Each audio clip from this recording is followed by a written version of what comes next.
Ah. Podcastica.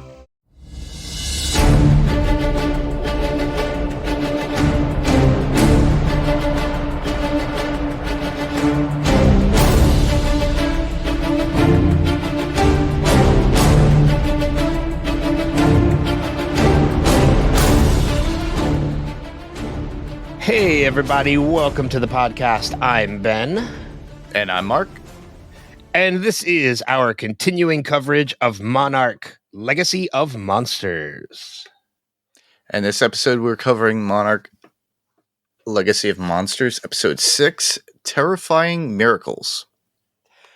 I think they're still on an uptick. Yes, well, we finally got an uptick after the last 2 episodes, I'd say. I don't think this episode was... I'm trying to word this properly, because I don't want this to come across that I didn't enjoy the episode, because I did. I thought this was a great episode. Mm-hmm. It wasn't... I don't think it was as strong as 5, but... it was not nearly as weak as 4, and that's not saying much because that was a very low bar. Very low bar. Yeah, I felt that this particular episode gave us something that we've been lacking, which is the flashbacks and the flash forwards or present day and then previous with the Lee, Keiko, and Bill, which we've been missing for pretty much the last 2 episodes. Yeah, we haven't gotten any back and forth and timeline from, in episodes 4 or 5. Yeah. So it was nice to see Wyatt's face again, come back into the fray. And I will say, we got confirmation of something we have been saying. That is true. So, overall thoughts on the episode before we dive deeper into it. What were your very generalized summary of the episode? Generalized summary, literally, I'm glad that we did get some revelations of things that you have discussed and what we were discussing at one point, and that came through as being real, but we don't know the entire truth about somebody's birth origin. On top of that, we get more Godzilla in this, not just in the past, but also in the future. Times 2. So not Godzilla. 2 Godzillas, just 2 separate instances. 2 separate incidences, and we get to see them in 2 different timelines. Yep. We get more about Monarch and their associations and who they talk to, as far as with the military as well as other doctors. And on top of that, more of where the story is going with Lee, Duvall, and Monarch itself, and what their goals are, or what their journey is within this episode. Yeah, we got some information this episode that kind of further reveals some theories that we had. We have a couple new elements that kind of add to theories that haven't yet been proven. But haven't yet been unproven either. So that's fun. It always adds the questions, because I hear certain lines and I'm like, oh, that could mean something. And then they leave us hanging with it. I did notice 1 or 2 Easter eggs in this one that I'm very curious if you picked up on. So when we get to them, we'll question that. And I do have one nitpick of this episode as well. I will say that the second half of this episode was definitely better than the first.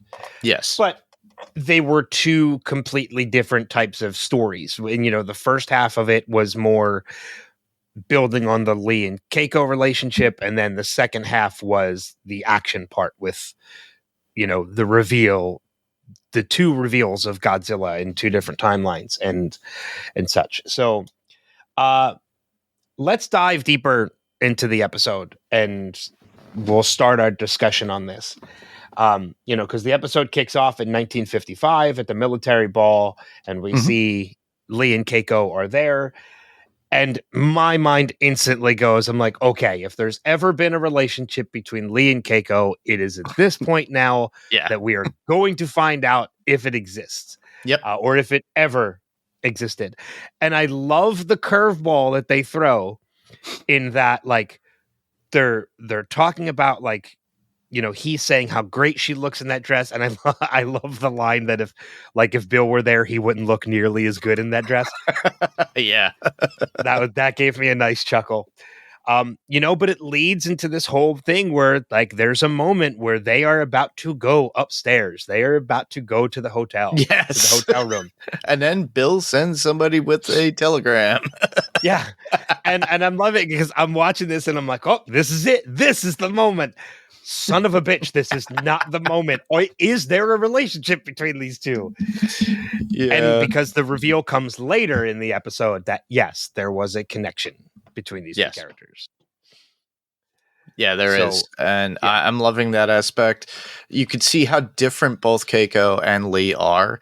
He definitely is career military and in his views, and they are different people but come together. If you look at them both, she's more from the scientific, and they challenge each other, and I think that's how the relationship is. And I think that's what the attraction is, because sometimes two different people who are attracted to one another kind of come together at times. It's the opposites attract theory. Exactly. And and it just works. But I just loved how he corrects her even during with the dance. Her hand is on his like arm, and then he moves it straight up to the shoulder where you're supposed to, and it's a proper. And then he does the whole dipping thing with her, but it also is against a lot of what, you know, what was it? Duckett, I think, is General Duckett. And his perception, and on top of that, the rest of the brass that were at the party and how they view Keiko, because they're saying, oh, but she's Japanese. And one of them states, well, she's one of the good ones. Oh, that's General, and it's Puckett, not Puckett. Okay, with a P, not Duckett. Yeah, but you're right. That's General Puckett that kind of says, "Oh, she's one of the good ones." Yeah. You know, but it's very interesting. You bring up the whole Lee kind of correcting her in where her hand goes, because it's a great indication that of these two characters, they are from two different worlds. Like, even you're right. Keiko is very scientifically sound. That's her background. That's where she is. Excuse me. And Lee is military. He is, you know, he's all business when it comes to that. So she is bringing him into her world, into the science, so much so that he goes against military orders to go to Japan, you know, to be with her. I think it's more to make sure she's okay, because they're going to be trying to tease a Titan. But at the same time, at that dance, he has to move her hand because she's never been in that world before.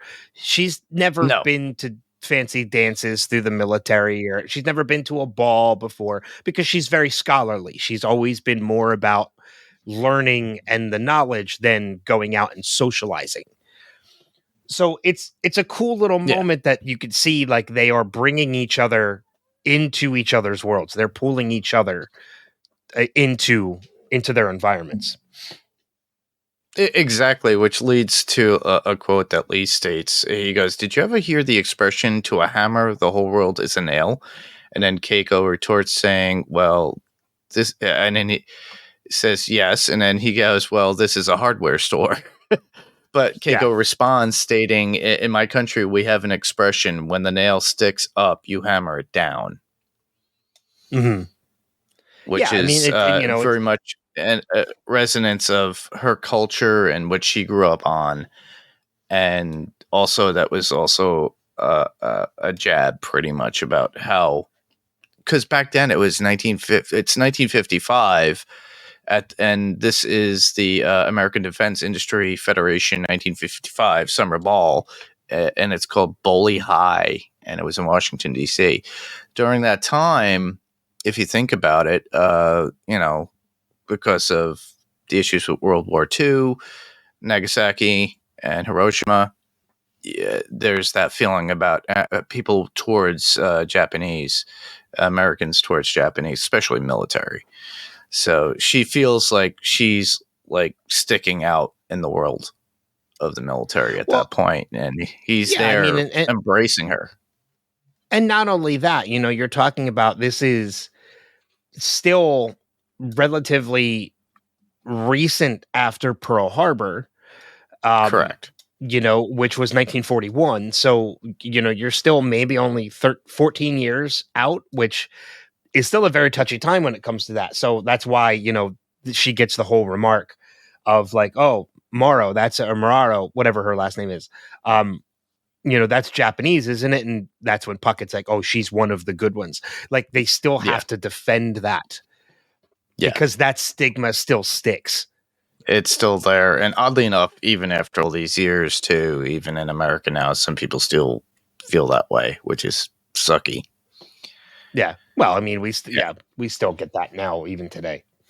Yeah. There's one other thing about their relationship which makes me laugh too. It's the conversation that they have about they talk about white picket fences, dances, kids, and everything else that comes with that, with having a family. And obviously we could see how intimate that they are during that conversation, but Lee states his favorite thing about kids is making them.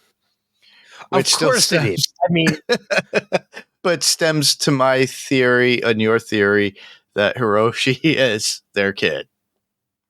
Well, I mean, so not even to that too, but like, so in that moment when we're watching that and Lee says, do you know what the other great thing about kids is? In the back of my mind, I'm like, he's going to say making them. He's going to say making them. He's going to say making them. And the next words out of her mouth is making them. I'm like, oh, Jesus Christ, I called that one. But that's what leads to the moment of they were going to take this up to the hotel room. I'm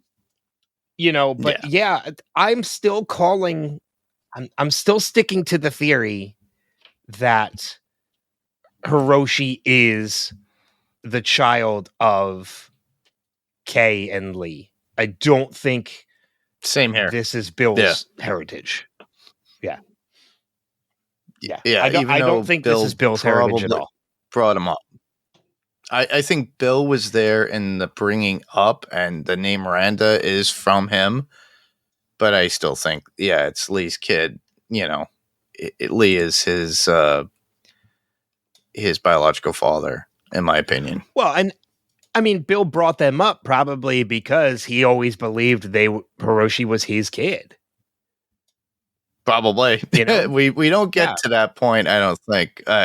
I from what I could tell from this episode, because we do get something from Bill at the very end, and it's regarding Suzuki, and it's a good quote, but I'll just throw it in there. Because this is Bill to Suzuki after Bill arrives and sees Keiko's reaction to see Lee's presence in Suzuki's excitement and telling Lee about the Gamma simulator, which we'll get to. He goes, hey, Zook, it's not just, the only thing worse than being a third wheel, being a fourth. Let's walk. But so in that moment, did you listen to Suzuki as he's talking, as they're walking away?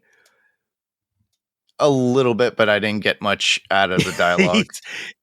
I'm paraphrasing it because I didn't get the dialogue exactly, but he starts saying to Bill, he's like, well, wait a minute. He's like, a fourth wheel, like that adds stability. That's why cars have four wheels. Like, so he's trying to defend it as Bill is leading him away.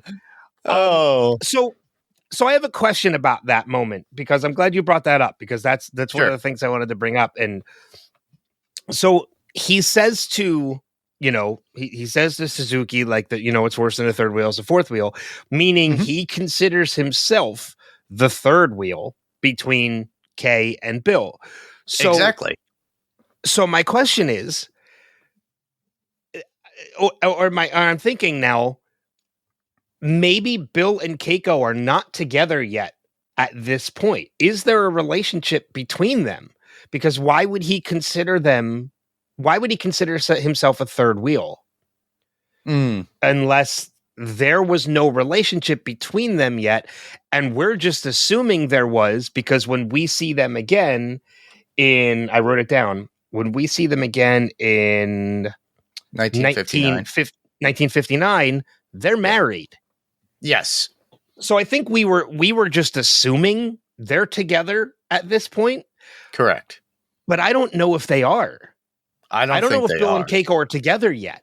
No, because there's a reaction with Bill at some point when they get back from the island, and oh no, it's before they get. It's after the ball, and then Bill and Keiko have to go to the island because they want to meet up with Suzuki, and then Lee's like, "No, I need you guys here," and then he goes, "Well, I don't want to leave you unattended," but Bill, you kind of see this, and it's kind of like a casual thing, but you see the reaction on Bill's face in regarding how Lee is to Keiko, and he knows something's up. So he knows something is there. Well, not only that, but when they finally kiss on screen, they're not hiding it. They are out in the open where Bill could see them, where Suzuki could see them. They're not hiding it. So that just leads me to believe more that Kay and Bill are not together yet at this point. That is something, they are not. That is something that is going to come later, and it's probably going to come fast because we haven't seen what's yet to come of Lee and Keiko. But we know we only have 4 years to get from now to the point where Bill and Keiko are married. And I believe have a kid. Mm-hmm. Hiroshi's in the picture as a little child. Yeah. Yeah. So there's 9 months there. But I also, again, believe that kid is not Bill's. So there's going to be a little bit of crossover between Lee and Bill. Correct. I'm looking forward to seeing what comes of it myself. Yeah, where maybe like Lee and Keiko are like on again, off again. They're like Sam and Diane from Cheers, and then and at this point, Bill is the Frasier Crane, and then at some point, Kay and Bill are going to get together, but Kay and Lee are going to have like a one night of passion, because the feelings are still there while she's still with Bill. And that's what's going to lead to Hiroshi, being, it's going to be the reason why Hiroshi is actually Lee's son, but Bill believes that Hiroshi is his son. Yeah, kind of. Yeah. It's a love triangle. Well, you know what? It actually reminds me of Doctor Who with Matt Smith's Doctor and Amy Pond and Rory.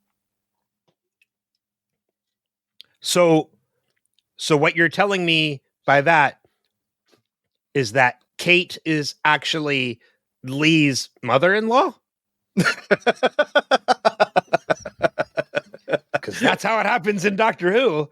No, just the relationship in general, because it's how Amy was always into the Doctor, but yet she still had Rory. Oh, wow. I went the complete River Song route, which you went the whole complete opposite. So if we lost you folks and you're not Whovians, sorry. Yeah, sorry. If you're not Whovians, you are totally lost in that conversation. So there's definitely a lot more thrown into this episode that kind of reveals more to the relationship of Lee, Keiko, and the dynamic of Lee, Keiko, and Bill together. Yeah. So, which was interesting and plays into our theory. We've been theorizing it since episode 1 that there was something between Lee and Keiko, and we finally, of all the theories we have so far, we at least got confirmation on one. So far. Yes, one, and it's that one. One. We're going for one. So we finally got confirmation on at least one of our theories so far in this one. Yeah. So, where do we want to go next? I'll leave it to you. What direction do you want to go? Well, let's talk about Suzuki and the island of where they go. Monster Island. The island. he calls it Monster Island. So that is a callback and an Easter egg to something from Toho. It's not something that they usually mention. I'm trying to find it in my notes of what the actual island is called. Oh, it's Hadaruma Island, and it was in 1955. So we get Suzuki, who has created what, apparently he wants to reach out and touch somebody, which would be a Titan with a It's the gamma Titan phone. simulator. The Titan Yeah. phone, as a lot of It's the people have been Titan saying, phone. apparently online, apparently. But he welcomes them to Monster Island, which is awesome. He basically concurs to the point that the documents are inaccurate, and Suzuki prefers to state that they are complete, which is so funny because it's all the statistics and data that come. But because if the data is accurate, then the physics are wrong. So that also alludes to Hollow Earth. Okay, I'm glad you brought that up because I have written in my notes in big, bold letters, physics are wrong. Correct. Go ahead and finish your thought because I'm going to come back to that. Yeah, well, basically, my thought was literally just to explain to everybody who didn't really get it. It's a communication device. He wants to reach out and touch a Titan and all that good stuff. Mm-hmm. And I just love how Bill goes, so you made Titan bait? Literally. Yeah, accurately. Yeah. And we do see the result of that, which I did enjoy because it's the first time we get to see Godzilla in 1955, and Lee even goes, he survived, meaning he survived the blast of that nuclear explosion that they had at the Bikini Atoll back. Well, and that was 52. only a year before. And that, no, I think it was 53, wasn't it? Or was it 52? You might be right. I think it was 52. If I'm wrong, right. people correct us. It does. If you're wrong, it doesn't matter. Correct, or send us feedback to correct us because we need feedback. There you go. Yeah. So, yeah, I mean, it's the first reveal to Bill and to Lee and to Keiko that Godzilla survived. This is, the bomb that they used to try and kill him didn't work at all. He pretty much just fed on it and then went dormant. It's kind of like at Thanksgiving when you eat all that turkey and then pass out on the couch. Like, that's pretty much what happened with Godzilla at that point. He fed on that radiation and then went to sleep. It was like nothing. It's a blast in the face. I'm going to go to bed. Yeah, but it does bring up legitimate fears from Keiko that she talks about when it comes to the military, in that, like, if you tell them that bomb didn't work, they're just going to build a bigger one. And if that doesn't work, they'll build a bigger one. And then the bigger problem comes in is, like, if it works on Godzilla, or if it doesn't work on Godzilla again, who else are they going to use it on? It's a legitimate fear. It is. It is. It's literally, they would obliterate all of humankind, and that's all that's left on the Earth would be Titans at that point. It breeds power. And I think that actually goes to a lot of what Lee is getting at a little bit later on towards the end of this episode, when he says, like, when he finally reveals, like, I'm not trying to stop him, I'm trying to help him. I think a lot of it is they want to protect Godzilla, because if the military gets involved, it's going to cost innocent lives. Correct. Well, it's bad enough that the Titans themselves do cause the same issues. And this is something I brought up a couple of times when we podcasted about this. Anytime there's a Titan event, even whether it be Godzilla or any other Titan or both combined, if you look at the destruction that's in there, there are people that are dying within that. I just recently rewatched Kong versus Godzilla versus Kong.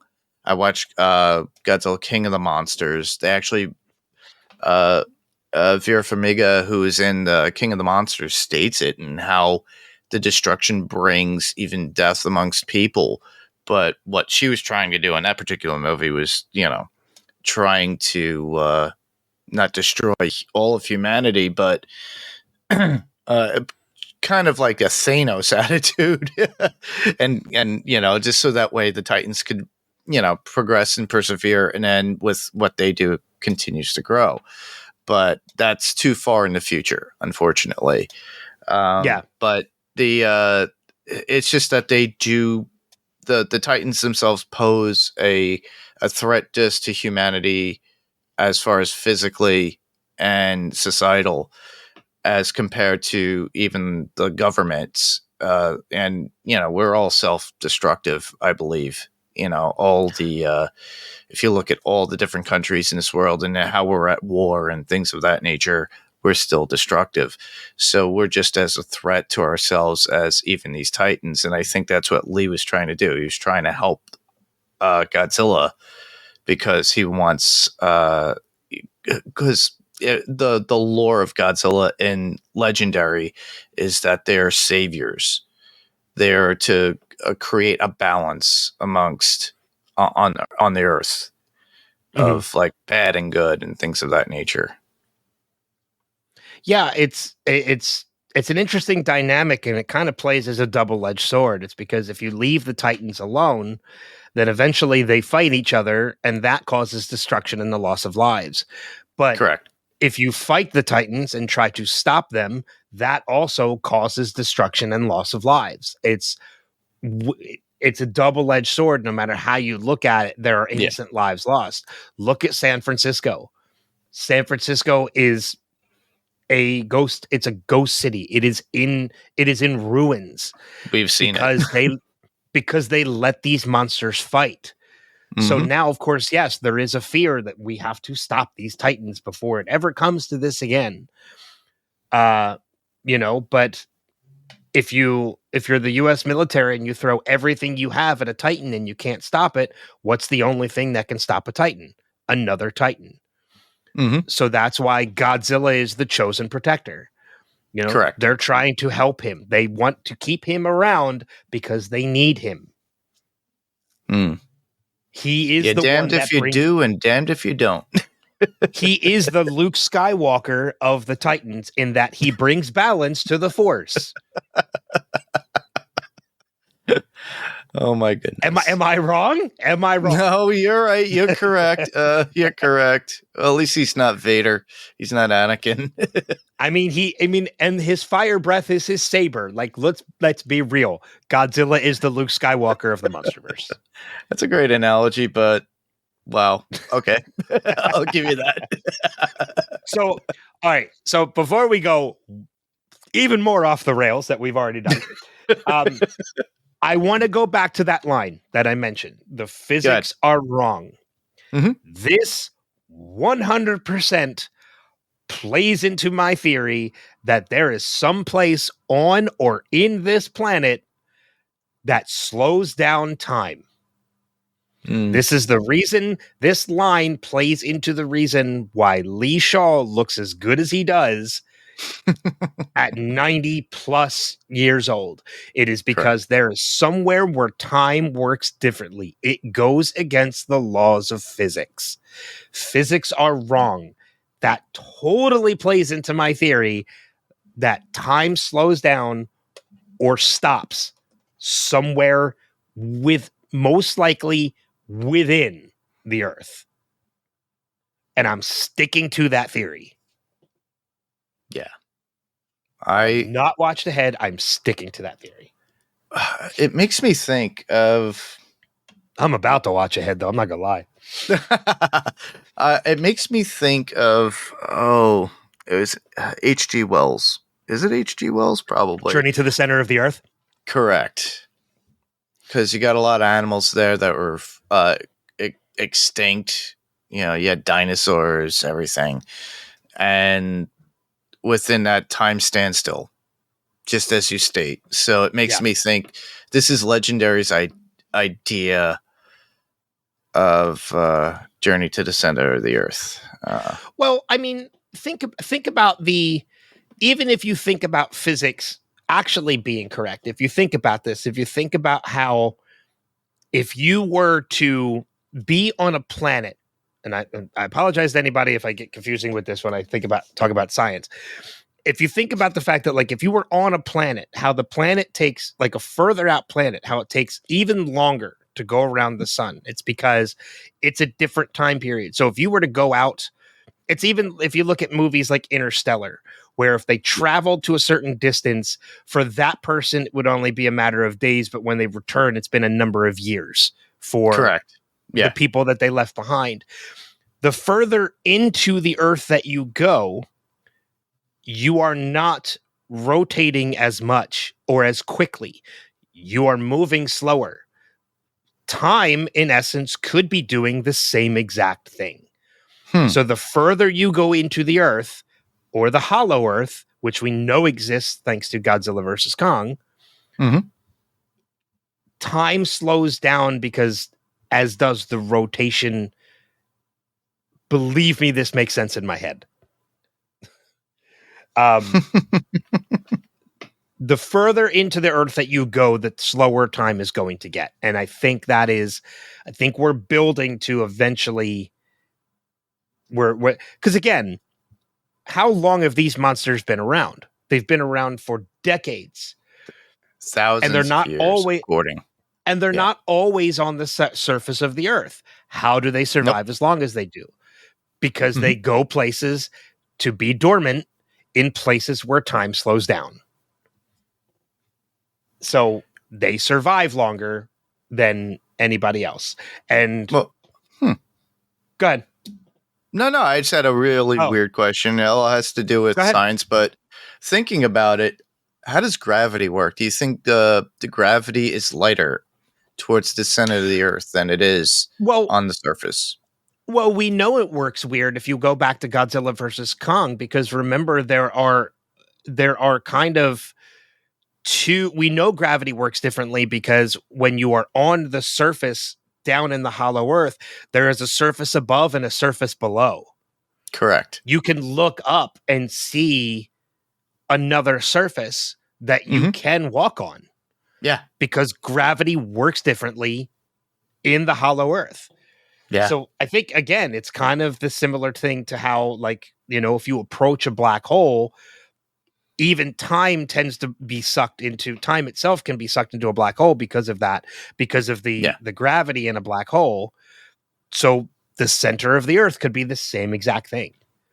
Gravity works differently, as does time. All right. That's what I was thinking. I'm thinking mainly for the fact of, and this stems from Godzilla versus Kong, when we see Kong in the hollow Earth and how he's able to jump massively from place to place. And it's just amazing from something. Now, mind you, he's able to still do that to some degree on the regular surface when he battles Godzilla in this. But it is much easier for him to do it in the hollow Earth. Correct. Yeah. Because he's lighter. He's far lighter, which makes me think they should have changed a few things about with the humans down there as well. But I agree with you. But that also adds credence into the theory that Keiko survived. Because if that hole that she fell into goes down to the hollow Earth, then her descent, her fall, would be slowed. Not be. Yeah, exactly. She wouldn't hit it. Exactly. Her descent would slow down as she approaches the bottom. Correct. Giving her the ability to survive. Yep. So, apologies to anybody out there who we might have made their brains bleed by talking science, especially coming from two podcasters who are not scientists. Nope, far from it. I follow Neil deGrasse Tyson. That is my credence. That is my education. I am a big fan of science. I love a lot of scientific stuff. So apologies. And if we're wrong, if you're listening and we're wrong about something, please send us feedback and let us know. Exactly. And I will defend my theory as hard as possible. So, all right. So let's talk about, let's see, looking at my notes, I mentioned that. All right. So I'm going to go into my nitpick. Go ahead. Of the episode. My nitpick of the episode comes from Kate. Okay. And it's one particular moment we have seen. I think I know it. We have seen up until this point the PTSD that she has suffered Yep. from experiencing the attack in San Francisco. Yep. And yet, when Godzilla wakes up after they had been walking on him and didn't realize they were walking on him, and looks in his eye and sees him come up out of the ground and they're running, even before they're running, and she sees him, yes, she is oddly calm. Correct. That's the only nitpick that I had too regarding this, because the way she gets up, it's like even Lee says it. She goes, he saw me, and then Lee agrees. Yeah, he looked directly at you. Or that's the response. Which, and I'm okay, I can kind of get maybe what they were trying to achieve with that moment, in that, like, this is a connection between the two of them, that, like, this is a moment in which Kate is looking Godzilla in the eye, and maybe she sees in that moment that he is not as dangerous. I mean, he's a freaking Titan. He's absolutely, whether he's a guardian or not, he is absolutely dangerous. But maybe she sees in that moment that he is not the monster that she thinks he is, and, like, that's why she's calm about it.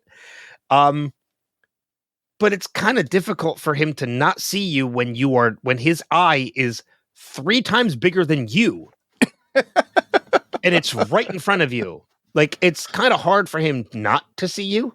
Yeah, I started looking at, and when they did that, I was like, the first thing, because I rewatched Godzilla 2014. I watched Godzilla King of the Monsters, and I rewatched Godzilla vs. Kong.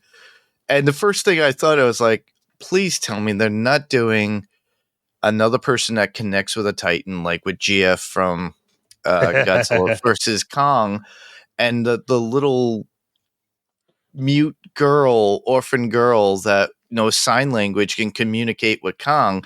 We're going to get Kate being like some sort of like have this connection with Godzilla now?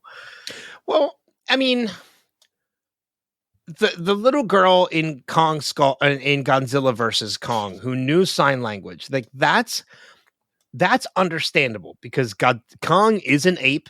He is a primate. Even though he's a Titan, he is still a primate, and primates do understand human language and sign language. So that makes sense. Godzilla is a freaking lizard. Exactly. Like, there's no, I mean, there's no connection there other than I destroyed your city and your friends and your family. I mean, again, I think when you look at Godzilla 2014, yes, Godzilla was there to protect the city. He was there fighting the Titan, or fighting the Motus. You know, that was what he was doing. But again, while he was fighting the Motus, he had no regard for the damage he was causing doing it, because he's not conscious of that. No. He just sees creatures that need to be stopped. Doesn't matter the destruction that's in the way, he stops them. Oh yeah. He's not conscious to protect people along the way. He doesn't see that. He is a monster, and I don't. If they're trying to, if in this moment of Kate being calm, they're trying to build some kind of connection between Kate and Godzilla, I don't want to see it. I prefer Godzilla being the monster that he is. That's the Godzilla that we know. Yeah, the unknowledgeable savior of the Earth, as I like to call it. Yeah, I know this is going to sound bad, but don't humanize him. Exactly. I'm far from doing that at all. Yeah. Don't humanize Godzilla. He is a guardian, he is a protector, but he, like you said, he is the unknowing and unwilling protector. He is, or unknowing protector, not unwilling.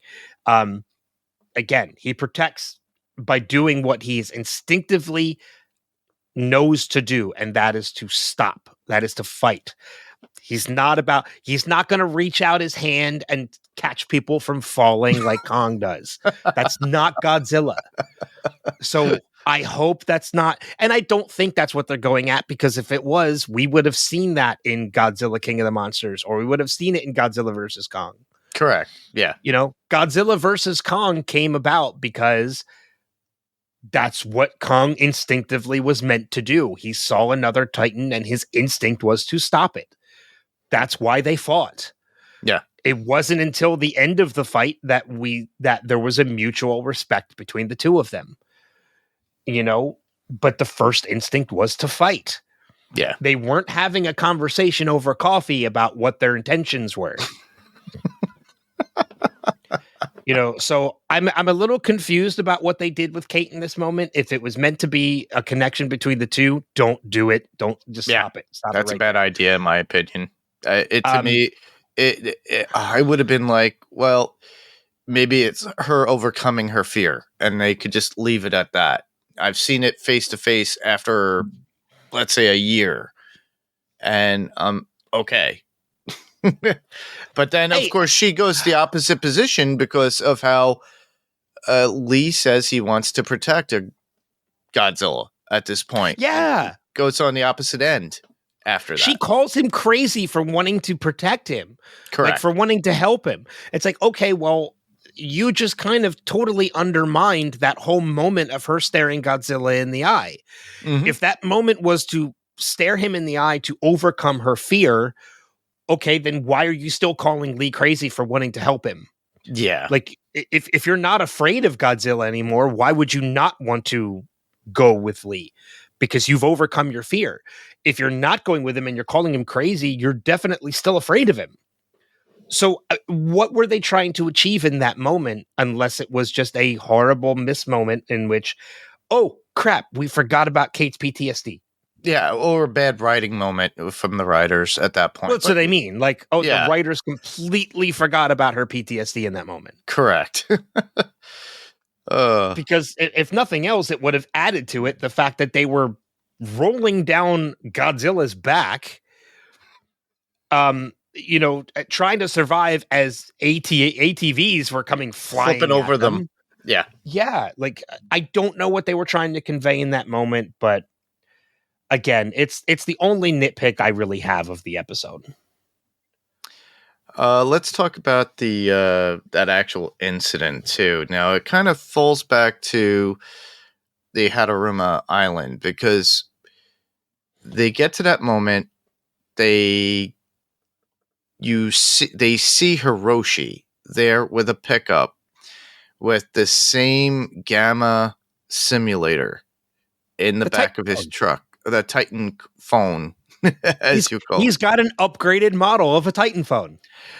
And they're waving him, and that's what really spawns through it. He's trying to like protect him, shooing them away. They're like, "Hey, you're alive!" He's like, "Go away," and then or get out of the way because they're in the blast area, as it were. Because Godzilla does come out from the ground, and this is a nod to the 1964 Godzilla versus the Thing, or Mothra, where he does come out of the ground. So that's a nod to a Toho film back in the day where he comes out. Real quick. Did Godzilla come out of the ground, or was he just sleeping dormantly there and covered? I think he was sleeping there dormantly covering, just that's like in the 64 Mothra. That's how I took it too, in that he was basically, this was sometime after the Godzilla, or after the fight with the Motus in San Francisco. He found this nice little place to lay down. It's a bed. He lays down. Yeah, he lays down, and just the earth kind of just covers him. Mm-hmm. You know, over the course of the year or so that this has happened. Yep. And he maybe just burrowed a little bit under the ground. Correct. He's not like Hollow Earth depth. He's maybe a couple yards under the ground. Yeah, I believe so too. Yeah. That's how I felt. He's about close it. to the surface. Yeah, but the way he comes out, very much similar to that moment we see in Godzilla versus Mothra back in 64, which is pretty cool. And the fact is that we see the same thing happen, that because the gamma simulator winds up being used from the pickup, and it does do a call And just like at Hadarum Island, it wakes him up or brings him to that moment. Even if, like, as Suzuki says at Monster Island, saying it, he doesn't cause any destruction. He literally just wakes up and comes to that location of wherever that simulator is, and that's it. It's literally like like here, I'm making a call. Come to it. That's it. Well, but I mean, and that's the thing too, is like when you know, because the gamma simulator is supposed to be like these guys feed on radiation. So this is creating a false radiation reading because that's what these guys feed on.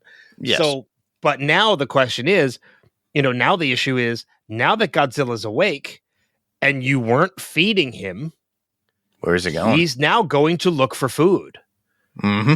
He's going to look, and what he feeds on is radiation. He doesn't feed on people like a dragon. Like he feeds on radiation. So now where is he going to go? That's a good question. You know, so yeah, because we know Godzilla is awake. Yeah. Where's he going? But yeah, you're right. We see Hiroshi drive off, which I assumed, and Kate kind of mentions it as well, I assumed was a move to protect Kentaro and Kate. Yes, all of them, I think. Even Lee, because Lee was with them. He was probably driving to draw Godzilla away with the simulator. Just to draw his attention and drive further down, so that way Godzilla follows his way. Unfortunately, it would be path to some sort of civilization, probably. Well, and I also think, well, and that's the thing too. I think Hiroshi led them away from where civilization was.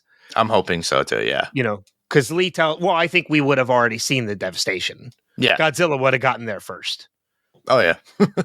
When the episode ended and it kind of like panned out and we saw that city in the background, which is where Kate, Kentaro, you don't see any destruction or anything. There's no destruction. I think Hiroshi led Godzilla away from all of that. So he wasn't just protecting Kate and Kentaro and Lee. He was protecting the civilization that was literally like 10 clicks away.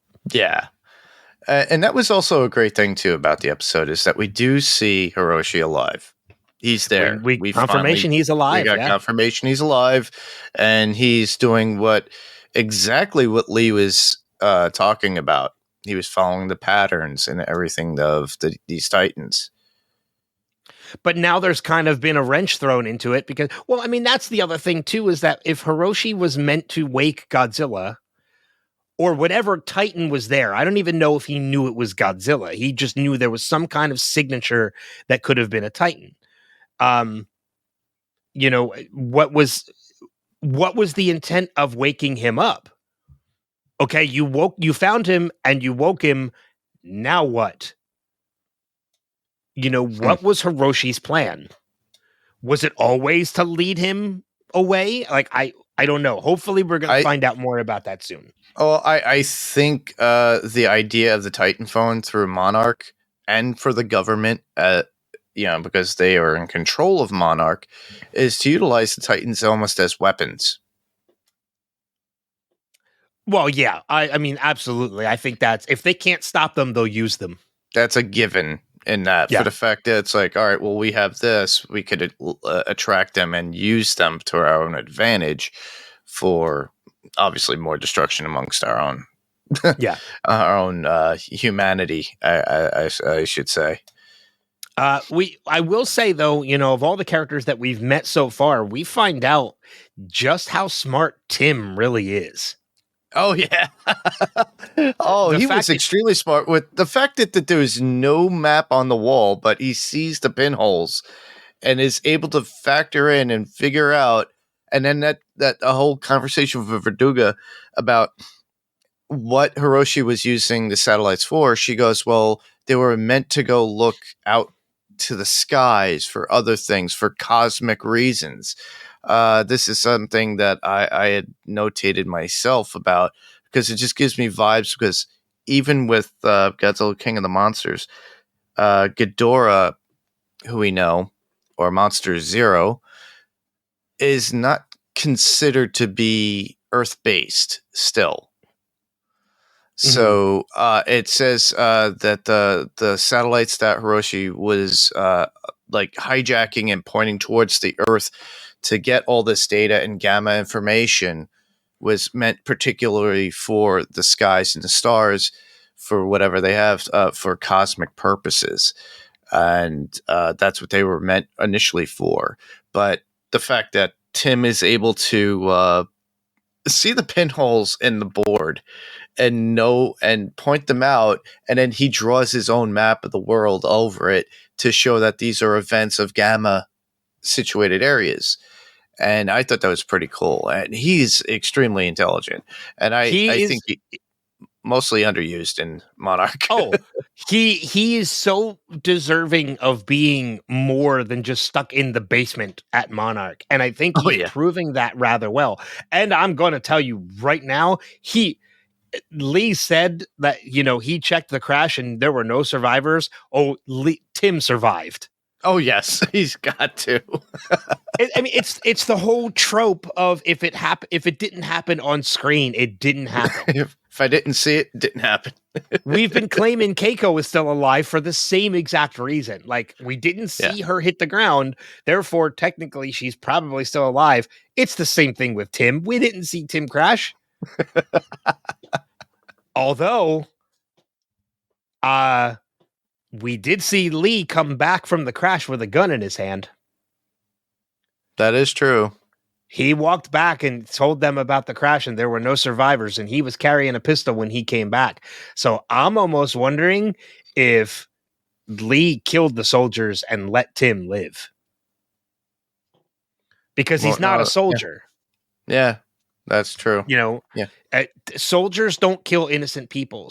And Lee is a soldier. That's who he was.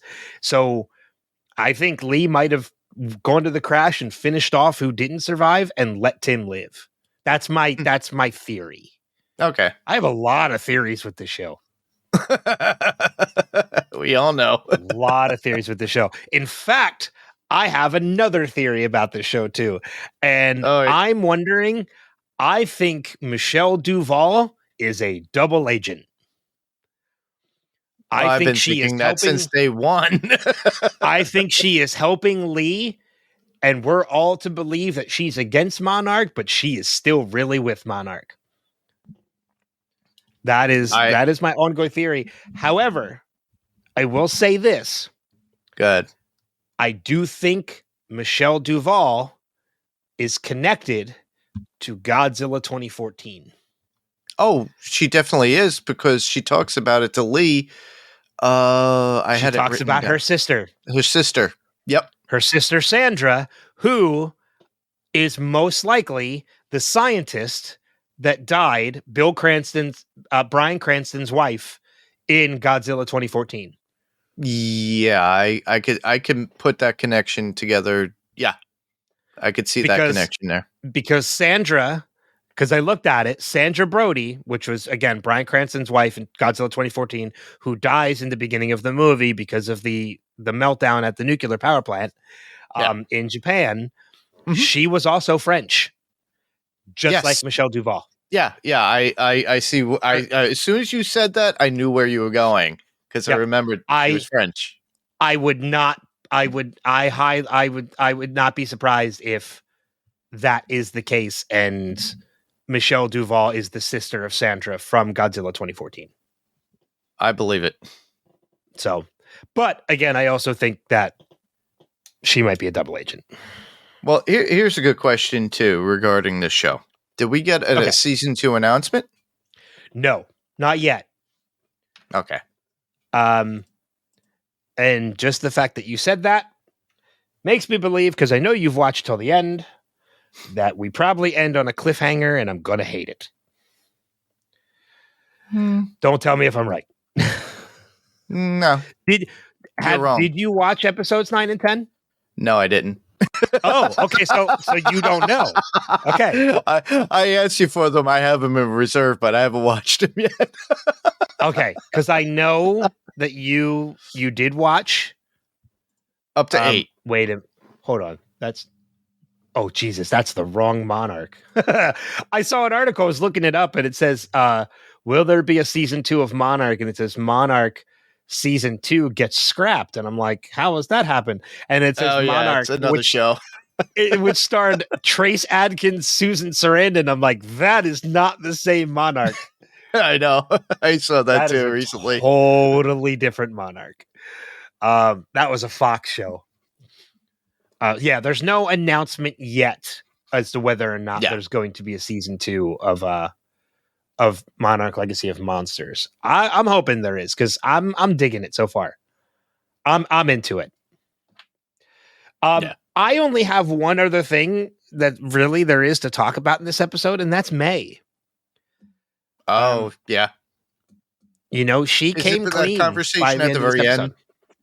Yeah.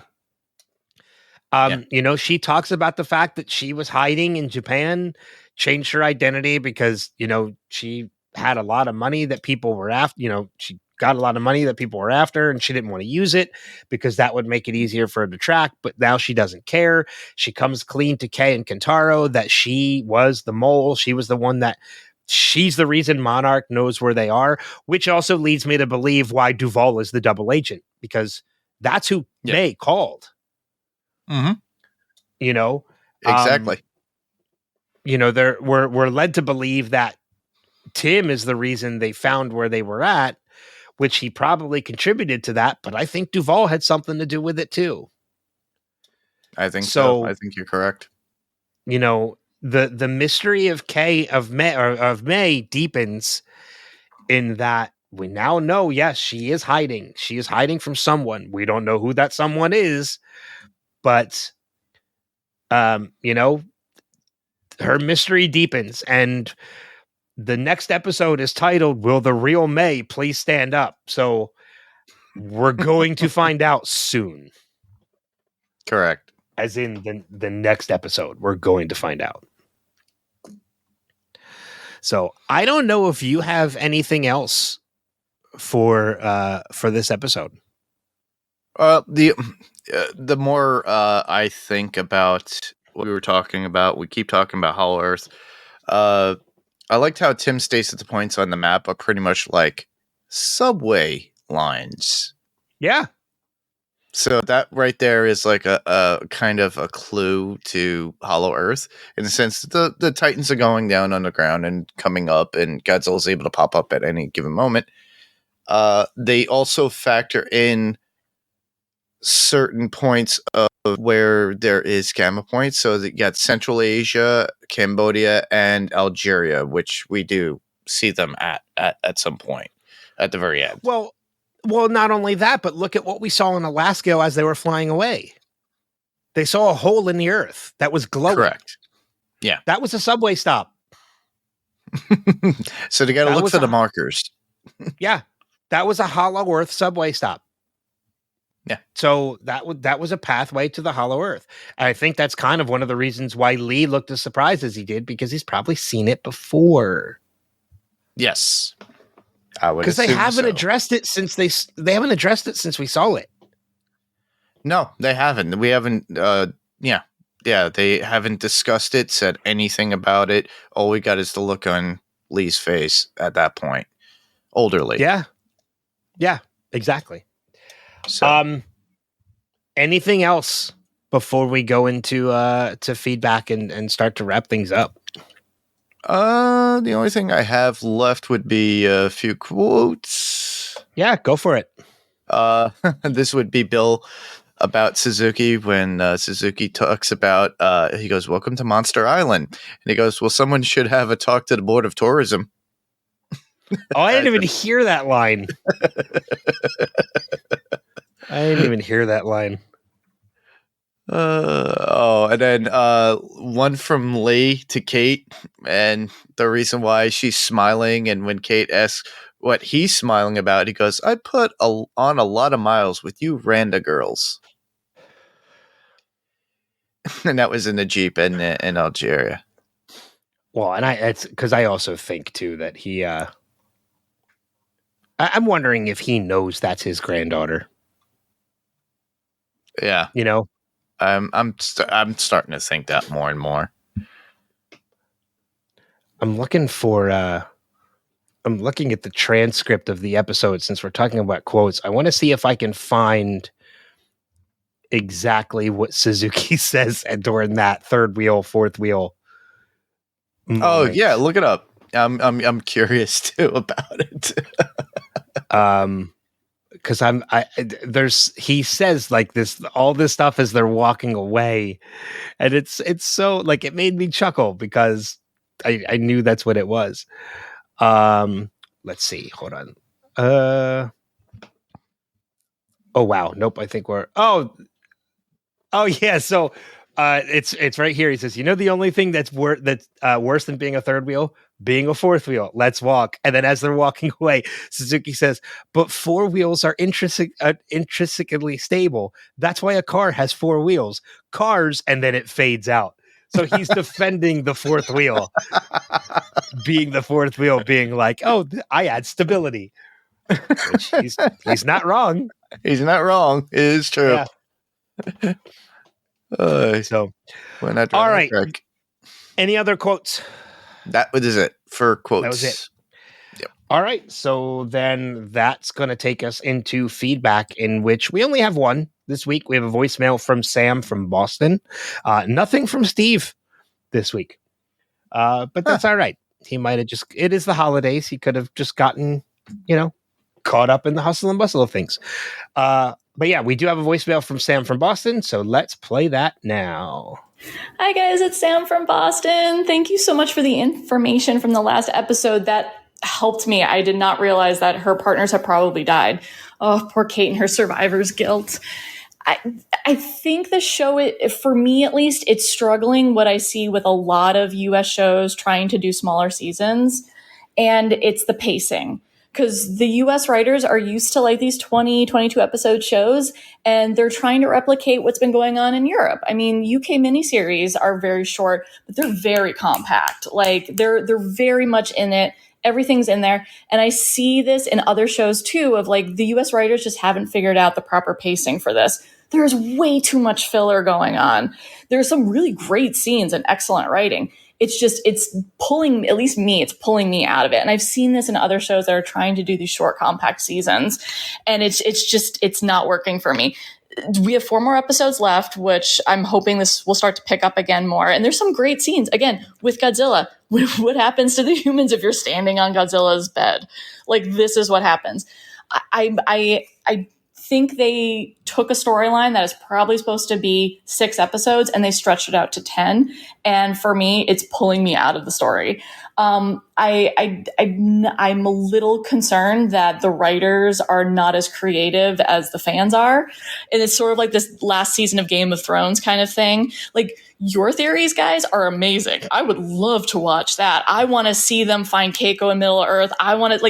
I'm a little concerned that the main storyline for this season is we're going to see the creation of Monarch and how the love triangle or throuple or whatever is going on ended up interfering with the goodwill of what it should have been, and the military took over. And that's how we get the Monarch that we have today.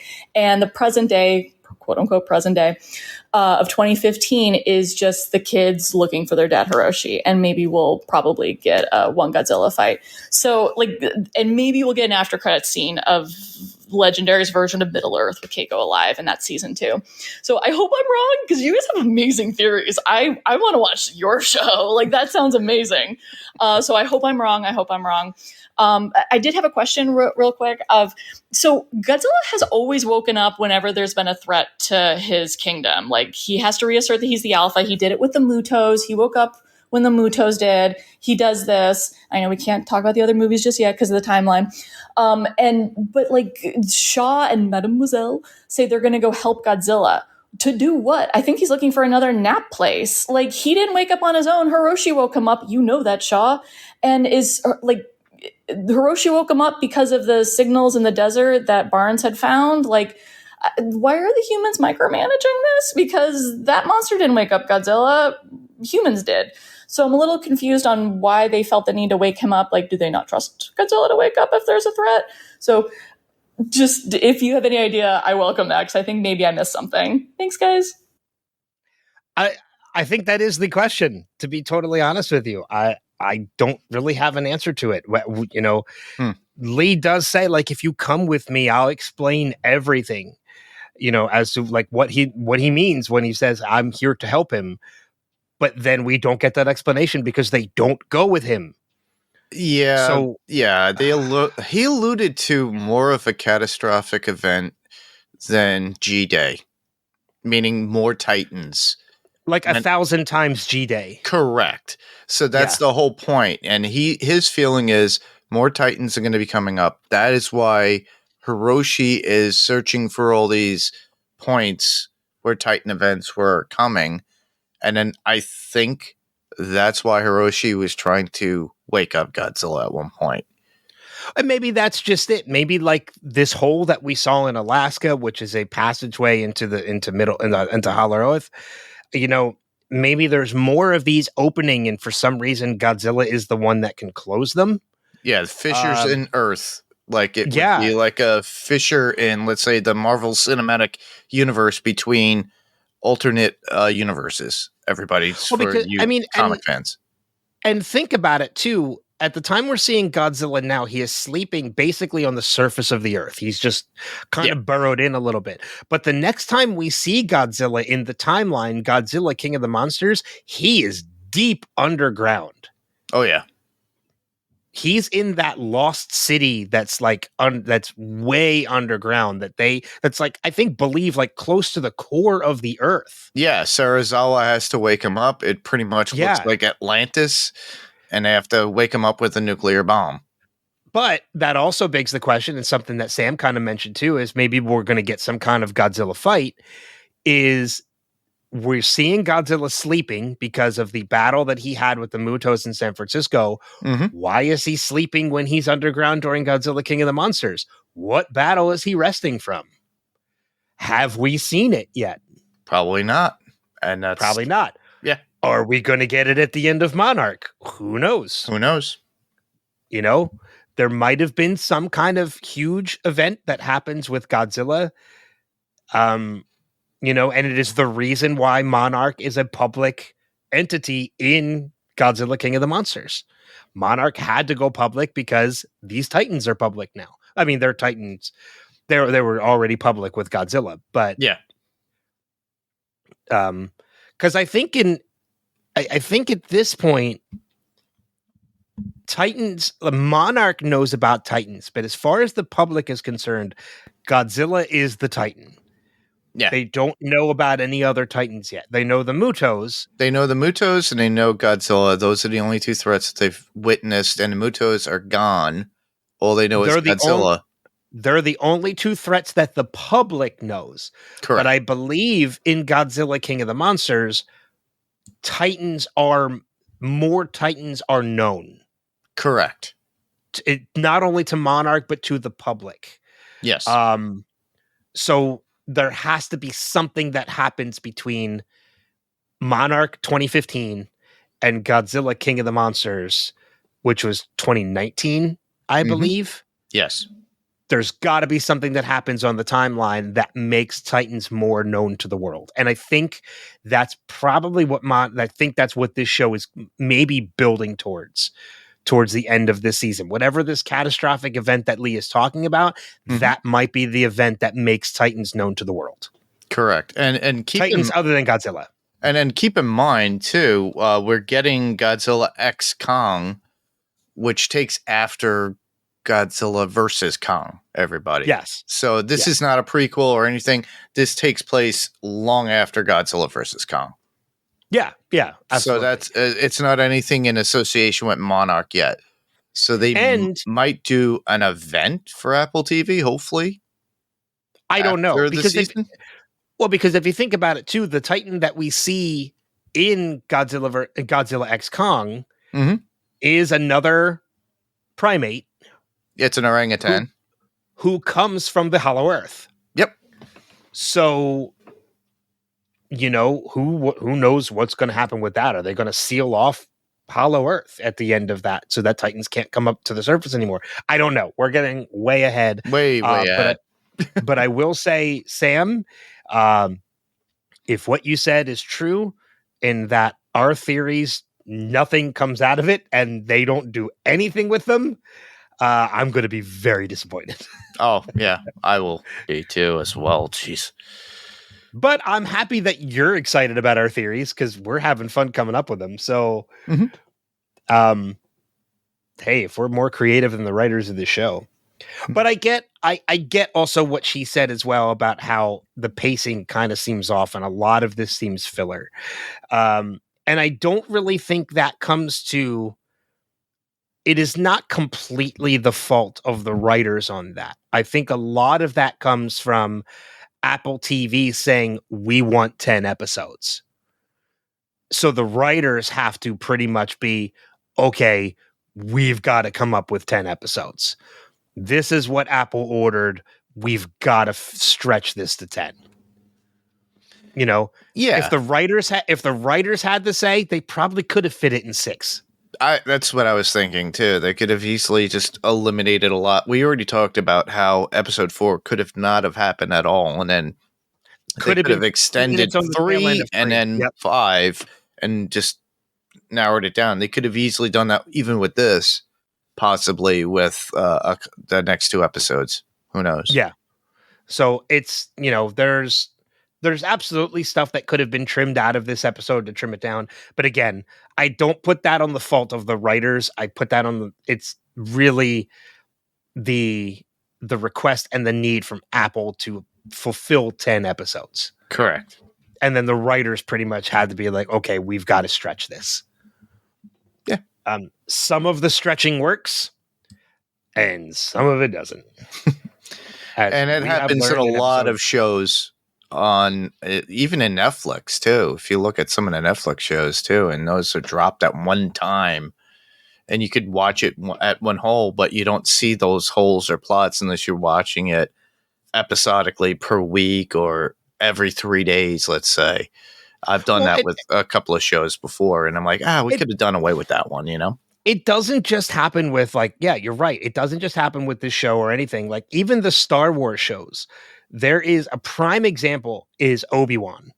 Oh yeah. Obi-Wan was a great series. It was 6 episodes and it was a great series. Mm-hmm. But there is a version of it online, because I have it, where somebody actually took all 6 of them episodes of those episodes and trimmed it down to a 2.5 hour long movie. And it works. It is a great movie. Awesome.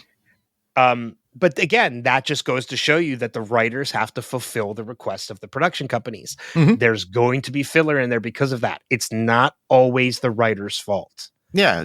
Another example would be like Upload on Amazon Prime.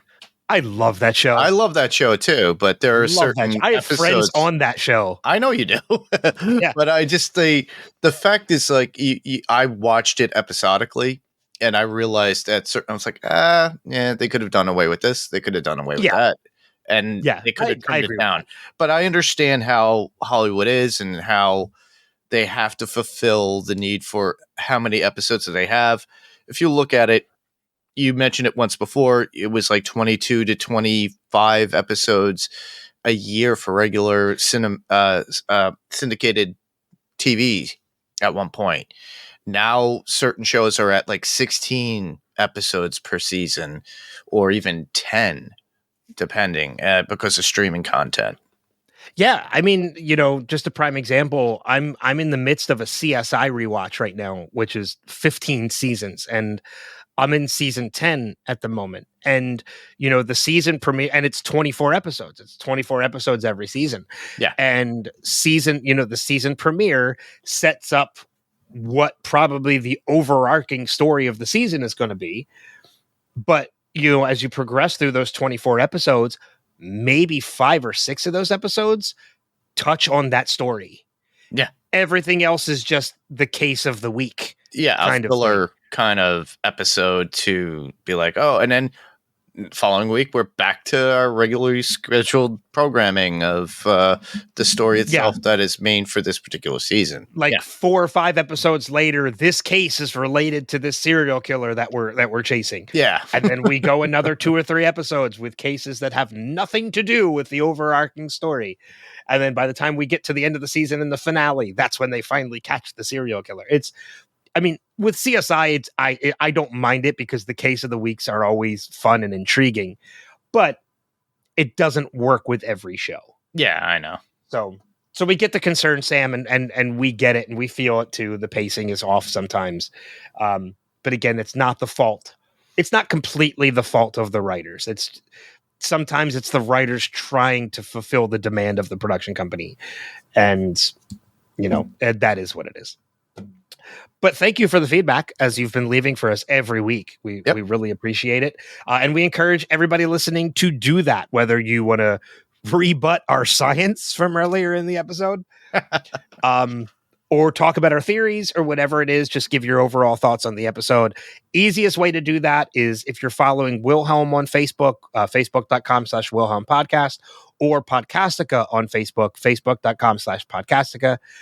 We always put up feedback posts on both sites every week, the day the episode airs. So every Friday we put those up. You can always find those and leave comments on those, or you can just email us directly as Sam does and Steve does, and leave us an email or a voicemail, and you can send that to feedback@wilhelmpodcast.com. Let's get in. Oh, and I will say too, because of the next 2 weeks being holidays, because we record these on Sundays and then release on Monday. Sunday and Monday of the next 2 weeks are Christmas Eve, Christmas Day, New Year's Eve, New Year's Day. We're going to be a little tighter on feedback. So feedback is going to be due in by Saturday night instead of Sunday. So we're going to do a quick turnaround on feedback for the next 2 weeks because of the holidays. Episodes are still going to release on Monday, so Christmas Day and New Year's Day. But so that we can spend time with our families, we're going to record not on Christmas Eve and New Year's Eve.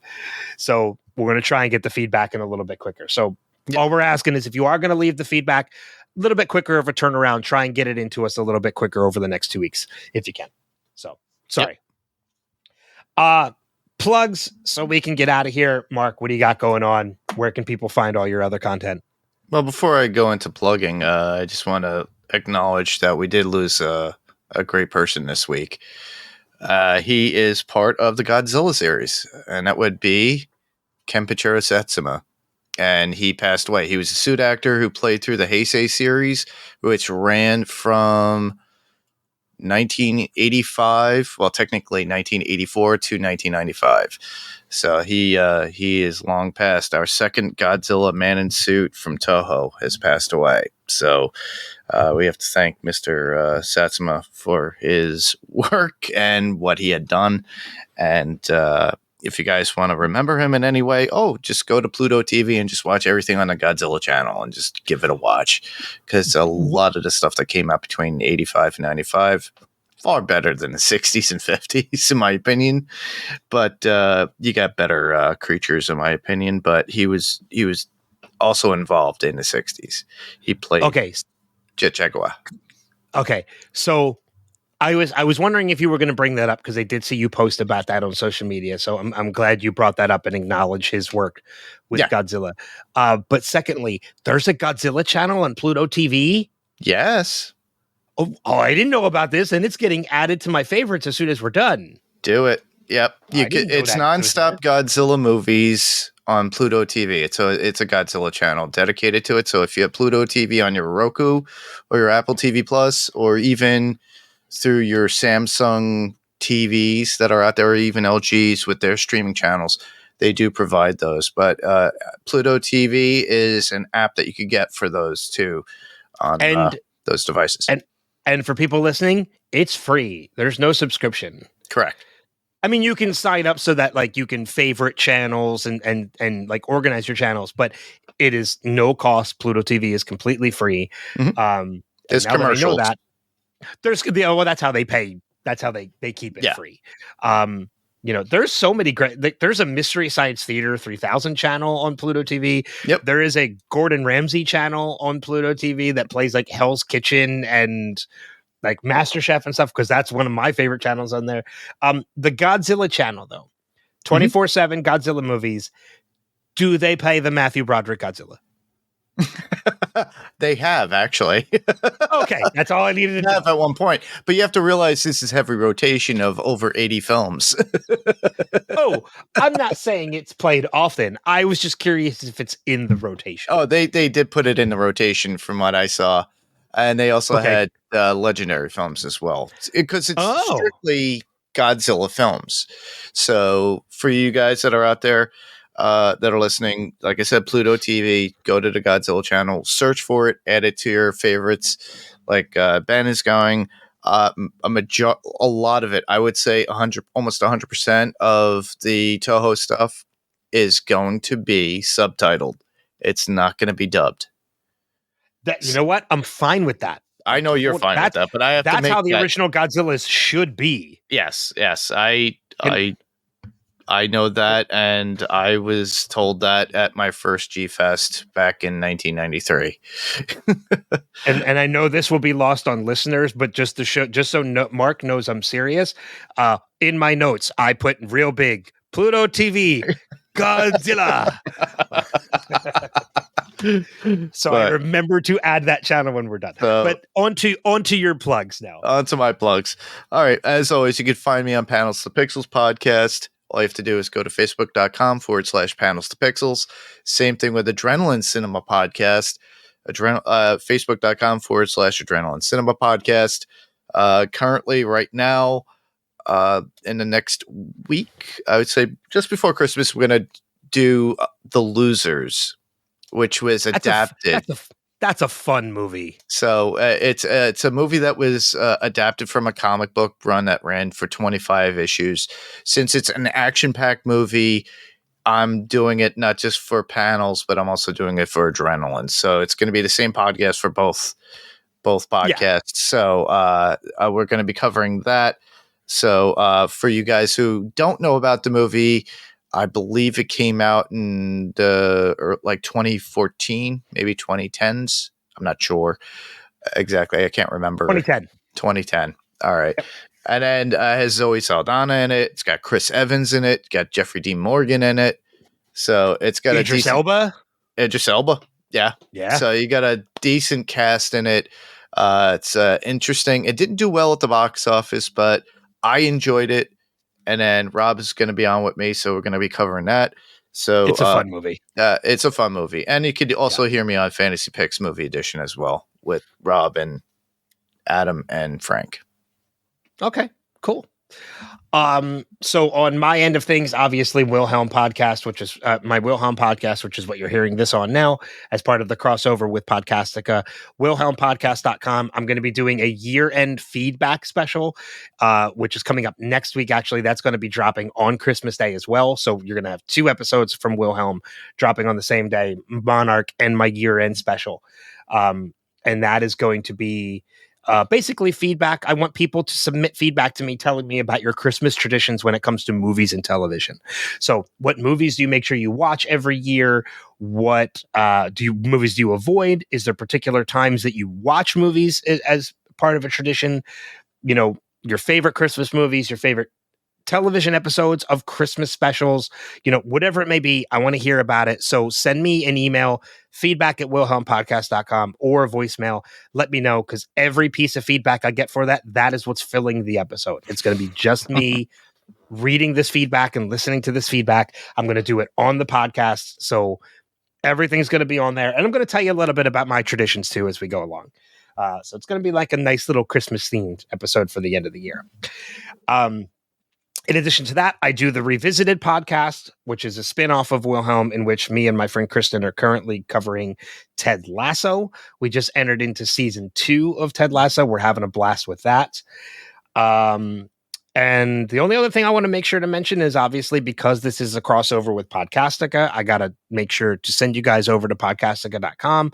Check out all the great stuff that's over there, including a brand new podcast that just launched this week from our friend Randy called Welcome to the Apocalypse. It is a completely improvised podcast about surviving in a zombie apocalypse.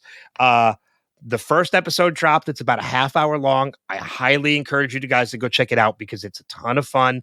And I'm excited because I'm going to be on an episode at the end of the year that I don't think is going to air until next year. But I'm looking forward to it because it's basically telling a story, but it's completely improvised. You make it up as you go. So I can't wait to be a part of it. I can't wait to join this gang for an episode and just see what happens. So welcome to the Apocalypse on Podcastica.com. Go and check that one out, as well as all the other podcasts that are there. Awesome. Any final notes before we bid each other adieu and head out? Nope, nothing else. Okay.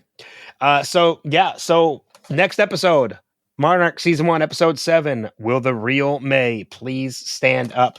We're in the back half of the season, and we'll see where it goes. We'll see where our theories happen and not. But thank you guys for listening. Thank you for subscribing, whether it's to Podcastica or to Wilhelm. We appreciate you on both ends. Go and check out the other. If you're on Wilhelm, check out Podcastica. If you're on Podcastica, check out Wilhelm. Share the love. That's why we do these cross promotions. But until next time, we'll see you guys on another episode. Take care. Bye-bye.